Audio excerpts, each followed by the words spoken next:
Everyone, today we're doing fertility testing on a urine. This urine was collected first thing in the morning from a patient, but it was collected at 10 a.m. So we can use this for all three of the tests that we're doing today. We are doing the urine B-HCG test. There you can see the foil packet. We are doing the LH test here, luteinizing hormone, and FSH, which is follicle stimulating hormone. So these tests can be performed for men or women. They are all considered a rapid chromatographic immunoassay. So they're rapid tests. They're qualitative, meaning that you can't say how much of the hormone is in the urine by this test. You would have to do a quantitative test for that if you wanted that information. So these are basically considered screening tests and maybe showing needed further testing if there is a result that the clinician isn't expecting. So let's go ahead and get started. Like I said, you want for FSH and beta-HCG, these two cartridges here, you would want to have a first morning urine because it's the most concentrated urine that the patient will have, and it would also be less dilute.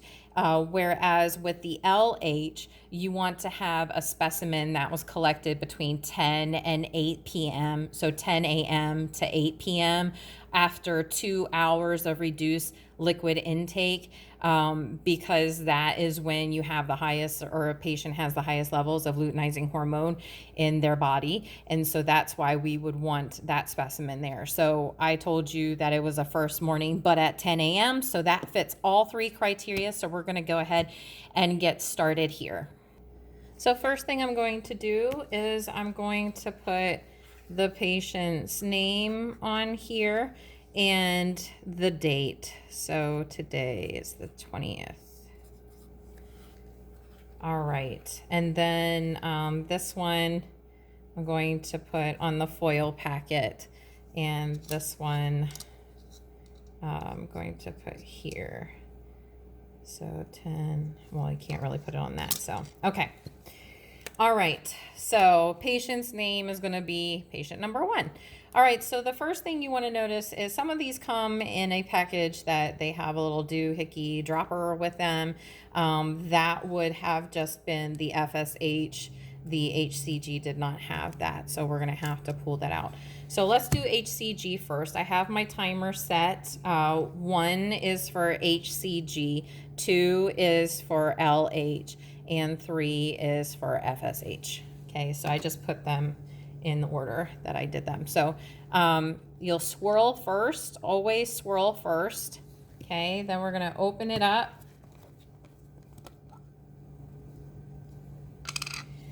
And you're going to take, for the HCG, you're going to take and pull up the urine in the pipette and do 3 drops, full drops.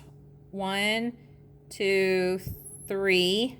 And we're going to start our timer, and it's for 3 minutes. You want to leave it on a flat surface. That's with all of them. Leave them on a flat surface so that the flow throughout the chromatographic paper in here is not going to be disturbed. Okay, the next thing that we're going to do is put the LH into the urine. Okay, you have to fill it to the max line. Don't know if you can see that very well. Come on, focus camera. Okay, well, the max line is the dark black line. Okay, we're going to put that in there, and we dipped it, so then we're going to read it 3 to 5 minutes after it's been dipped. Okay, again, flat surface. It's going to allow the flow of the urine to go up the strip. And now this last one, FSH here, we're going to pull up into the little pipette, and we're going to put 3 full drops into the sample well. So 1, 2, 3. And we like to conserve our specimens here, so always put your specimen back in there. Those pipettes go in the biohazard trash. So while we're waiting, what you want to know about these different tests include the type of hormone that they are and what the hormone level means about. Sorry, I forgot to press that for the third one. What that means about the patient. Okay, so with, let's start with beta-HCG. Everybody knows that's the pregnancy marker, and it is used to test how far along a patient is, a pregnant woman is within her pregnancy, and basically the viability of the fetus. Okay, so that test is done. All right, so looking here, we want to see 2 bands. So on the left here is the control band that always needs to be visible. All right, and the test band is very, very dark. But if there was a line here at all in the test band, so that would be T, that indicates a positive. All right, our second one is ready. So LH, I didn't seem to have dipped that very well, so I'm going to get another one on that one. Okay, so I'm back with LH. We're going to swirl and redo that one. I'm going to show you why in a minute. So we're going to hold it by the blue part, dip it to the max line. We'll leave it in for a couple of seconds, and then we'll go ahead and put that there. Now I see fluid going up the strip. This first one started and then it didn't continue to flow, so that's an invalid test. Okay, whereas we already see a line here with that one, and it's continuing to flow up, so that's perfect. So with LH, the reason we're looking at that is to see if the woman is about to ovulate within the next 24 to 48 hours. And FSH is looking for follicle stimulating hormone, which can mean a couple of different things, honestly. If it's high, it could mean that the woman is about to be in menopause, or that she has some other type of disorder where the anterior pituitary is telling the ovary, hey, we need you to make an egg, and it never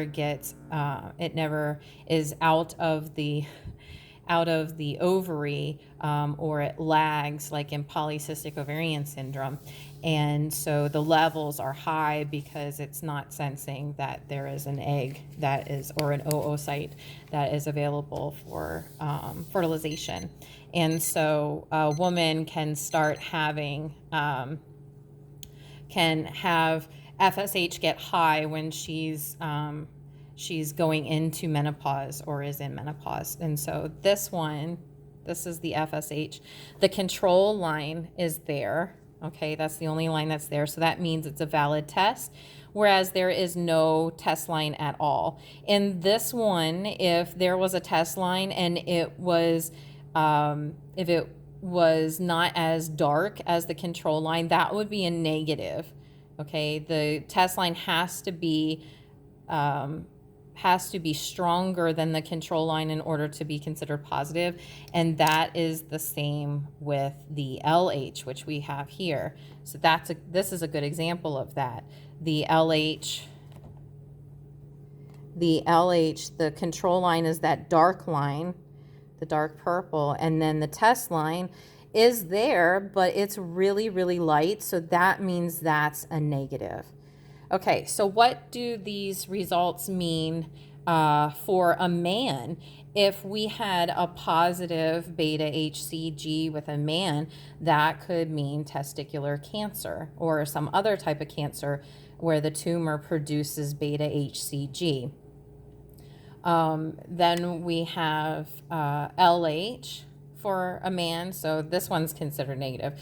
But if the LH were being tested for a man, the physician may have ordered it because the man has a low sex drive, or he's trying to get pregnant with his wife and there's fertility issues. So they're testing for either a pituitary problem or maybe looking for infertility. And then with FSH for a man, this is also to identify any fertility issues, because FSH in both male and female are to stimulate the production of the sex cells. So for a woman, it would be an oocyte. For a man, it would be spermatogenesis to produce sperm.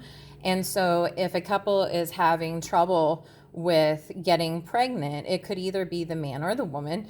And so for men testing for FSH, you're looking to see if maybe it's a hormone problem for him.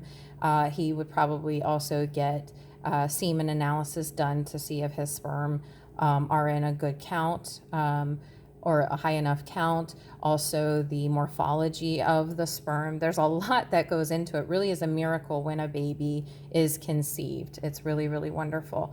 So FSH could indicate if the testicles are also underdeveloped. So you could be looking at this for children also or adolescents who are not developing properly.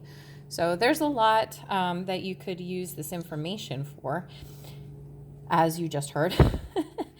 So looking at this patient, if this was a woman, she wouldn't be in menopause, okay? She is pregnant, right? So this is beta-HCG. She would be pregnant, and the luteinizing hormone could be positive, or actually, sorry, it wasn't positive, it was negative. So both of these are considered negative, which goes along with her being pregnant, okay? For a man, again, this could mean that he has testicular cancer.